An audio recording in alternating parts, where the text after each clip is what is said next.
नमस्कार साथियों। प्राध्यापक स्कूल शिक्षा परीक्षा आरपीएससी फर्स्ट ग्रेड भर्ती परीक्षा 2018 में म्यूजिक विषय में साइकोलॉजी के जो 30 क्वेश्चन पूछे गए थे उनके हल को आज इस वीडियो में अपन जानेंगे।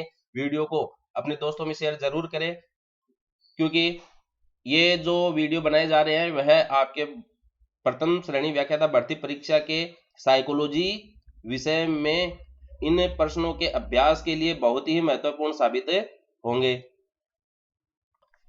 प्रश्न संख्या 91, निम्नलिखित में से कौन सा अभिक्रमित अनुदेशन उच्च स्तर की कक्षाओं के लिए उपयोगी है?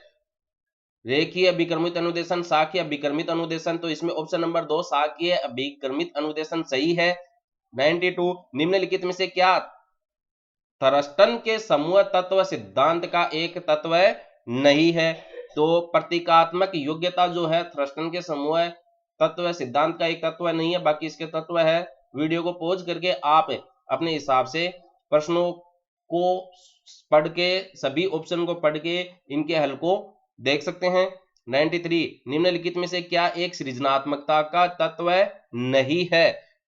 ऑप्शन नंबर 1 उत्पादकता सृजनात्मकता का तत्व नहीं है। 94, निम्नलिखित में से किसने अधिगम को व्यवहार के परिणाम स्वरूप व्यवहार में परिवर्तन कहा है? तो ये गिलफोर्ड ने कहा है अधिगम को व्यवहार के परिणाम स्वरूप व्यवहार में परिवर्तन। क्वेश्चन नंबर 95, निम्नलिखित में से क्या अधिगम स्थानांतरण का एक प्रकार नहीं है? अधिगम एक पक्षीय, द्विपक्षीय, लंबात्मक, बहुपक्षीय। तो बहुपक्षीय ऑप्शन नंबर 4 इसमें सही है, अधिगम स्थानांतरण का एक प्रकार नहीं है ये। 96, निम्नलिखित में से सभी मेस्लो के आवश्यकता सिद्धांत से संबंधित है सिर्फ एक को छोड़कर। तो वो एक आध्यात्मिक आवश्यकताएं हैं, इसको आप छोड़ दीजिए।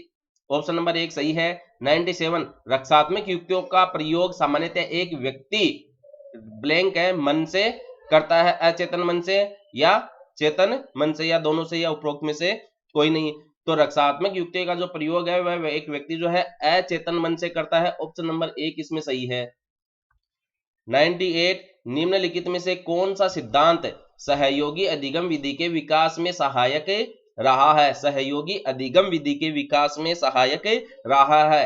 निर्माणवाद, व्यवहारवाद, संज्ञानवाद, उपरोक्त सभी। तो निर्माणवाद जो है यह सहयोगी अधिगम विधि के विकास में सहायक रहा है। 99, स्केप फोल्डिंग निम्नलिखित में से किस संज्ञानात्मक विकास के सिद्धांत से संबंधित है? तो उस वैज्ञानिक का नाम हमें बताना है जो कि वाइगोत्स्की है। इसके फोल्डिंग। 100, निम्नलिखित में से किसने सर्वप्रथम यह बताया कि व्यक्ति चिंताओं से बचने के लिए रक्षा युक्तियों का उपयोग करता है? तो ये जो Carl Jung, Brown, Sigmund Freud या boring. Sigmund Freud option number 3 इसके अंदर सही है। 101, अपने आप को यह समझाना कि मैं अपने पड़ोसी से ज्यादा भाग्यशाली हूं किस प्रकार की रक्षा युक्ति है? प्रत्यावर्तन, सामाजिक तुलना, प्रक्षेपण या क्षतिपूर्ति। तो ये जो रक्षा युक्ति है वह प्रक्षेपण के अंतर्गत आती है। ऑप्शन नंबर 3 इसके अंदर सही है।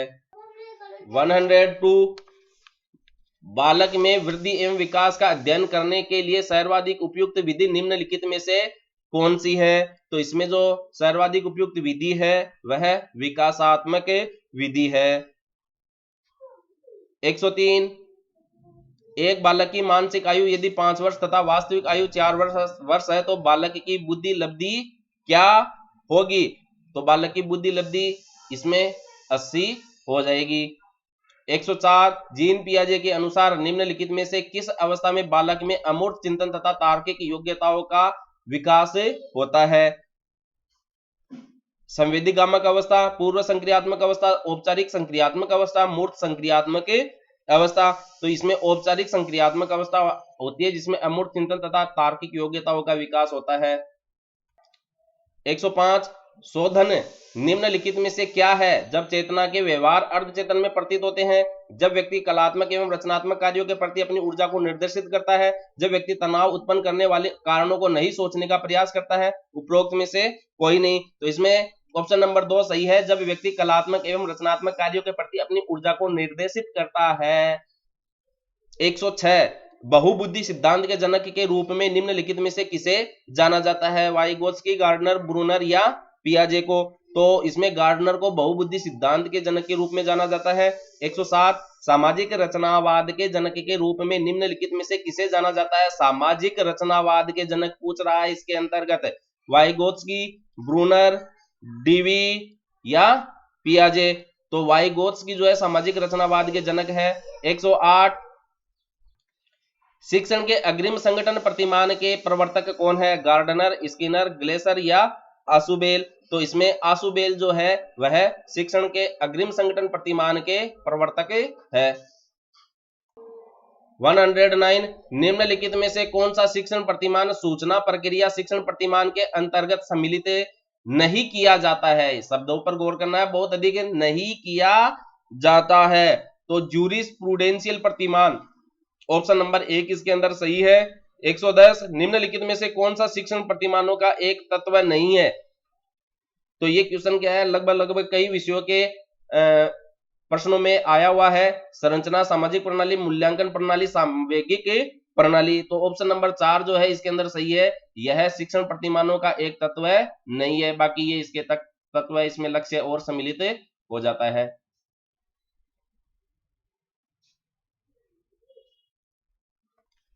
111 है निम्नलिखित में से क्या सर्वदर्शी शिक्षण सहायक सामग्री नहीं है? तो जो टेप रिकॉर्डर है वह सर्वदर्शी शिक्षण सहायक सामग्री नहीं है। सिनेमा, टीवी और ड्रामा सर्वदर्शी सामग्री के अंतर्गत आते हैं। 112 है निम्नलिखित में से एक को छोड़कर सभी संप्रेषण के घटक है।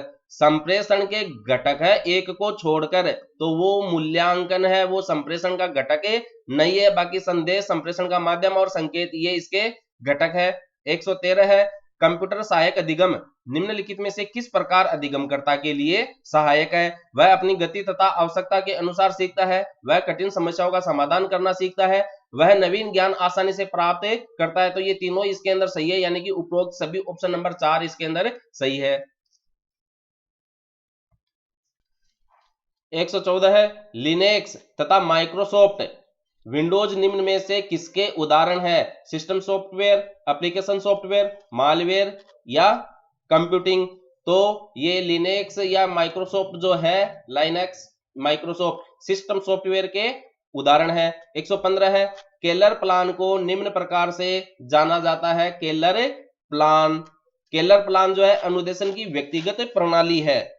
अनुदेशन की व्यक्तिगत प्रणाली है। ऑप्शन नंबर 2 इसमें सही है। 116 है कोहलबर्ग निम्नलिखित में से किसके लिए जाने जाते हैं? तो कोहलबर्ग जो है नैतिक विकास के लिए जाने जाते हैं। ऑप्शन नंबर 2 इसमें सही है। 117 है पावलोव द्वारा निम्नलिखित में से किस अधिगम सिद्धांत का प्रतिपादन किया गया है? पावलोव के अधिगम सिद्धांत का नाम शास्त्रीय अनुबंधन का सिद्धांत है। ऑप्शन नंबर 2 इसमें सही है। 118 निम्नलिखित में से कौन सा सुपर द्वारा प्रस्तावित रुचि का प्रकार नहीं है? सुपर द्वारा प्रस्तावित रुचि का प्रकार नहीं है। अभिव्यक्त रुचियां, आकलित रुचियां, सूचित रुचियां या स्थिति परक रुचियां। तो इसमें ऑप्शन नंबर 4 सही है, स्थिति परक रुचियां। 119 निम्नलिखित में से क्या एक टेलीविजन चैनल है जो कि मानव संसाधन विकास मंत्रालय भारत सरकार द्वारा शैक्षिक उद्देश्यों की पूर्ति के लिए शुभारंभ किया गया है? तो यह स्वयं है या स्वयं प्रभा है, दोनों है या ज्ञान दर्शन है? तो टेलीविजन चैनल की बात कर रहा है तो वह स्वयं प्रभा है। ऑप्शन नंबर 2 इसके अंदर सही है। 120 परंपरागत शिक्षण के साथ ऑनलाइन डिजिटल मीडिया को जोड़कर संचालित की जाने वाली शिक्षण प्रक्रिया को निम्नलिखित में से किस नाम से जाना जाता है? तो उसे हम मिश्रित अधिगम कहते हैं, आभासी अधिगम, मोबाइल अधिगम या उपरोक्त सभी। तो इसको अपन मिश्रित अधिगम कहते हैं। ऑप्शन नंबर 2 इसका नाम सही है, ब्लेंडेड लर्निंग। अगले वीडियो में अगले विषय के सहायकों के प्रश्नों के हल के साथ उपस्थित होंगे। तब तक आप अपना अभ्यास करते रहे, दोस्तों में शेयर जरूर करें। धन्यवाद।